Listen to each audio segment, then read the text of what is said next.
আল্লামা মামুনুল হক তোমাদের কাছে একটি পয়গাম পাঠিয়েছে।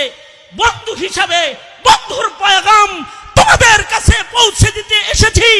আল্লামা মামুনুল হক এমন একটি প্রত্যয় গ্রহণ করেছে, আল্লামা জুনায়েদ বাবুনগরীর নেতৃত্বে নিজের শেষ দেহে অবশিষ্ট অংশ হিস্সা একটা টুকরা গোশতের কোন খণ্ড যেন কবর দেওয়ার জন্য কেউ খুঁজে না পায়, তার জন্য নবীর প্রেমে এমন একটা শাহাদাত যেন তার নসিব হয়, যেই শাহাদাতের পরে ওই শহীদের কবরের জায়গাও কেউ খুঁজে পাবে না।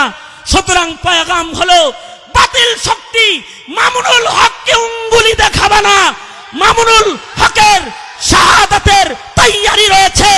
এই মামুনুল হকের ভক্তরা তাদের জিজ্ঞাসা করতে চাই, মামুনুল হক যদি জালিমের বিরুদ্ধে ময়দানে দাঁড়িয়ে ইশকে রাসূল আর ইশকে নবী নিয়ে কুরআন আর সুন্নাহর রাজকে কায়েম করার জন্য অথবা নবীর ইজ্জত খাতমে নবুওয়াত রক্ষা করার জন্য যদি শাহাদাতের পয়গাম নিয়ে যদি শাহাদাতের মঞ্চে গিয়ে দাঁড়ায়, তোরা শেখরা কি ময়দানে দাঁড়াতে প্রস্তুত আছিস তো? ইনশাআল্লাহ। আল্লাহ তুমি আমাদেরকে কবুল করো। জোরে আওয়াজ করে বলুন আমিন। চিল্লা আওয়াজ করে বলুন আমিন। দুটি ইবাদত সামনে নিয়ে আগায় যাও। এক নাম্বার দাঁড়িয়ে থাকো। এক নাম্বার ইবাদত হলো বদনী ইবাদত। যতদিন বেঁচে থাকবা নামাজকে অবহেলা করে কখনো নামাজকে অন্যত্র ছেড়ে দিবা না, কাজা করবা না। আল্লাযীনা ইউকিমুনাস সালাহ, যেই জাতি নামাজ কায়েমকারী হয় তাদের বিজয়দাতা আল্লাহ নিজে হয়ে যায়। যুদ্ধের ময়দানেও নামাজ কাজা করার বিধান শরীয়তে ইসলামে নাই। আরেকটা হলো আল্লাহর দ্বীনের জন্য শুধু জীবন নয়, প্রয়োজনে নিজের মাল বিতরণ করা। এই দুটি বদনী ও মালি ইবাদতের শপথ নিয়ে সামনে বেরিয়ে যাও। তাওয়াক্কুল আল্লাহর উপরে রাখো।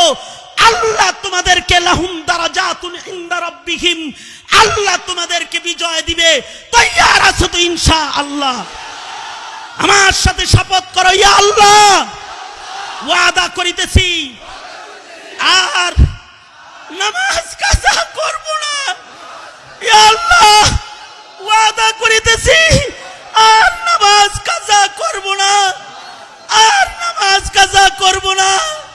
মুহতারাম হাজিরিন, তোমাদের এই ওয়াদা যদি বরহক হয় আর আমি খালিদ সাইফুল্লাহর আজকের মাহফিল যদি জীবনের শেষ মাহফিল হয়, আমাকে যদি এরপরে খুঁজেও না পাওয়া যায়, তবে আমি এটা বিশ্বাস করি আলামিন সংস্থার এই মাহফিলটা আমারও নাজাতের জন্য জরিয়া হবে।